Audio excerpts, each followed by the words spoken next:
Where's my webcam?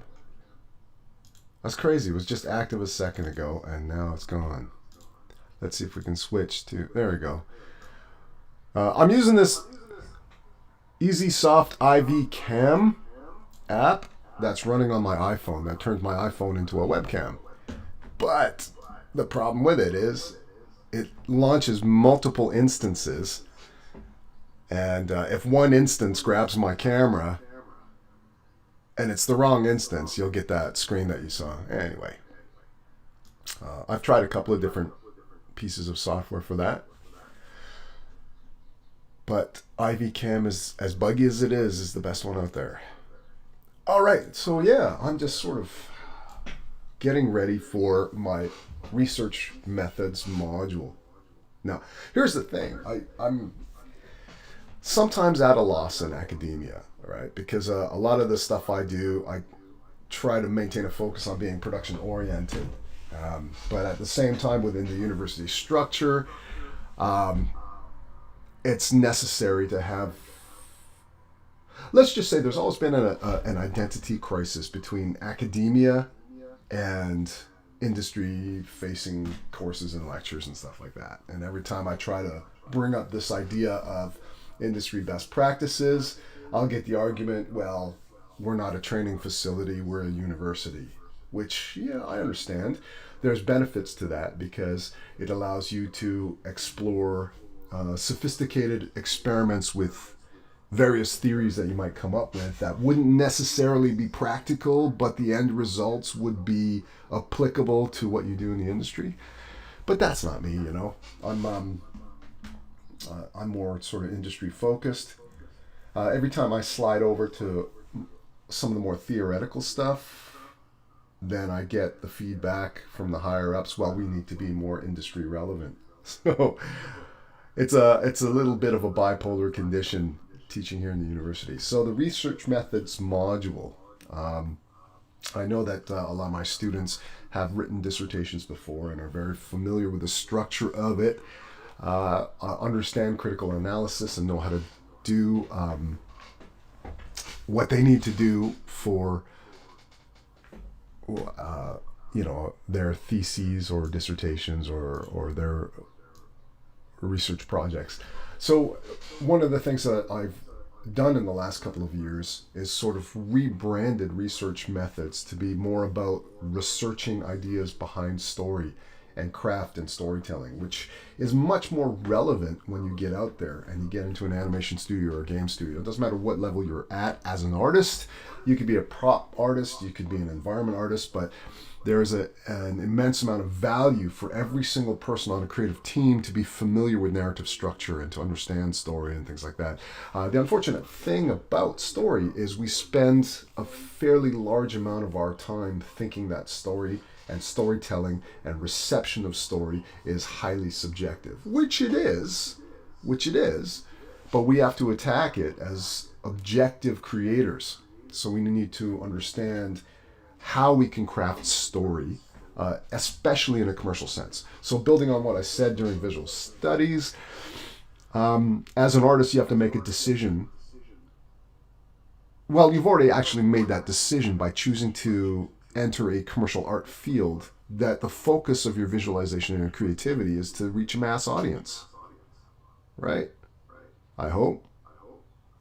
Because if it's a journey of self-exploration and revelation, commercial art can do that too.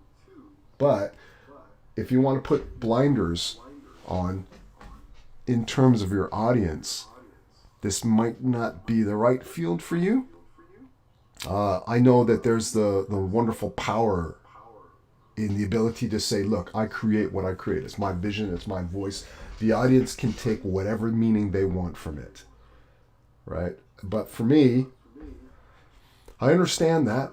I understand where there's coming from, but it's not the governing ethos of a commercial project.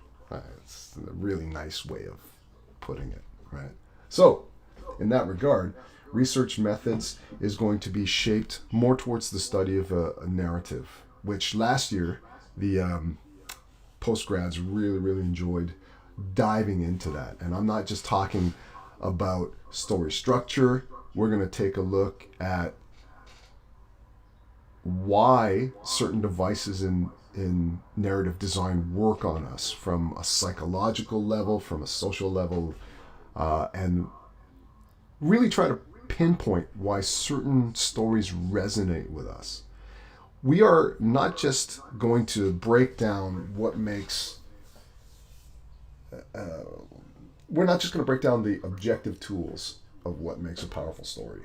We're going to sit back and try to understand why certain stories feel subjective or directly appealing to us as individuals, especially if that property, that intellectual property, has a successful audience of millions.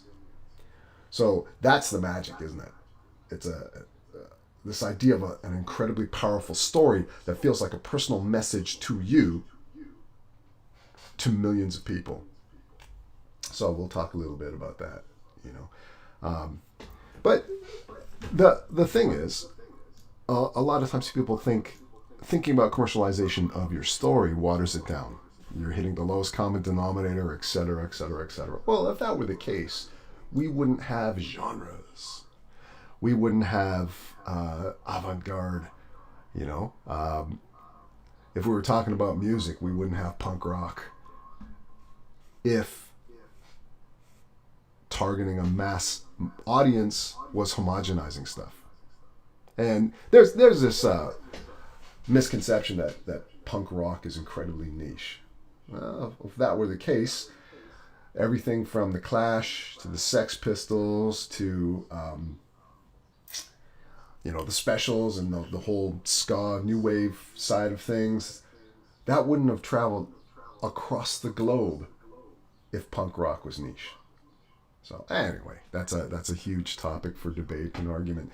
But my point is, I think we can explore very deeply personal messages. We don't necessarily have to be quote unquote mainstream, but we can still find a large audience for the projects that we endeavor to put together, right? So, yeah, I'm going to set up for this morning's lecture. And yeah, that's the thing. I'm sitting here thinking, well, where to begin? You know? I always have this every year because there are various different angles of attack for this type of thing. So what I might do is take a peek at some prior lectures that I delivered in terms of story. In the past, I've approached it from the perspective of structure, but I'm not entirely sure that I want to do that this year. Because there are some interesting questions that narrative and storytelling can throw up. I'll tell you what. You know what? I'm going to hunt through this, and I'm going to find my starting point for today's lecture. So tune in. It's going to be interesting. I'm going to throw some dilemmas out there that I think will really make you think and really make you consider above and beyond the story and start to understand, well, wow, story has an incredible amount of power beyond just the theater, right? So we'll talk a little bit about that. I'll tell you what, I'll end the stream now, and hopefully we'll see you guys when I broadcast at 10 this morning. Okay,